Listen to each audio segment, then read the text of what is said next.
Now, where does this all lead for you guys, and what does this all say about 2013? So take it from my perspective. I think things are, again, people are sort of pessimistic. They're worried about the economic structure. But again, the amount that companies are spending on outside counsel hasn't changed dramatically. I think you have to assume that things are going to be more and more competitive. You're going to have more and more pressure on price, and there are a lot more risks. But then there's also opportunities. And one thing that I've asked consultants, firms, are firms more willing to switch their law firm? And the answer is yes. So yes, you run the risk of losing your existing client, but the flip side of that is if you work hard, you have the chance to win new clients.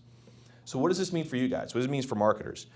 And again, these are sort of basics, but I'm kind of a big believer in basics, what I call, football background, blocking and tackling. I'm not big on flashy I hate when people start doing what I call the MBA speak and all the fancy terms. To me, it's what are principles out there? I think in this day and age, whether you're a marketer or managing partner or you have any direct work with your clients, direct contact with your clients, you cannot over-communicate with your client, nor be responsive enough to your client. That's something that's cited by, again, consultants, managing partners, in-house counsel we talk to. It means going the extra step. Don't just rely on email. Responding on the phone. Being proactive. One of the things that, again, anecdotally, in-house counsel will tell us, they love it when something bad happens to the company and one of the lawyers calls up and says, hey, look, can we help? And it's not so much done in the terms of, hey, look, we're looking for work. It's more like, hey, look, I saw that you guys took a hit. What can we do? Another quick little add to that is also, I think a lot of in-house counsel appreciate when they get some business advice. And I think some firms are adapting the idea that they're not just giving legal advice, they're going to have to do some almost like quasi-business consulting.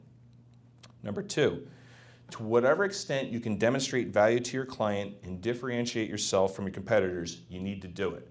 Now, again, consultants will tell you about value. And then you go to managing partners. What does value mean? It means lowering the price. I think there's a little bit of a middle. I mean, clearly price is part of it, but I also think it's perception. I mean, people will pay a premium if they think they're getting something for it. And to whatever extent you, in your capacity, can kind of help the firm explain its value or demonstrate its value to the clients, I think you're only going to help your firm and help yourselves and help your departments. And the thing is, you want to do it via face-to-face or on the phone. You don't want to just rely on brochure or email. Sit down with the client. Again, that comes from consultants and it comes from in-house counsel. Number three, and I don't know how much you guys can get involved in this, but maybe it comes into play when you do RFPs, predictability. Predictability in how you're going to staff matters, predictability particularly in billing. To whatever extent, you can market your firm's ability to be both accurate and flexible in your billing, you're going to be in better shape. That's one of the biggest complaints we hear from in-house counsel. We're trying to do more and more outreach to them, and it drives them nuts when they can't predict their bills. I mean, think about their position. They've got the accounting department, they've got the finance people on top of them, and if you've ever dealt with those folks, it's predictability, it's, when things stray out, they get in trouble. So whatever extent you can help them navigate that, I think you're going to do a lot of good things. And then a couple other things. So moving forward, I think a key thing is think about what I just said about some of those just simple basic points, but think about things that you and your departments can do and ways you can help your firm deliver on those things, and I think you'll be in good shape. Now just one last thing, just sort of give you perspective on our survey results. It was a really good mix this year. It usually is, but it was a really good mix in terms of size of firms. The vast majority, the overall majority, 43% of our respondents were with firms that had 125 attorneys or more. And then it was almost evenly split after that. 13% came from firms of between 81 and 25 attorneys. I got that mixed up. 81 and 50 attorneys.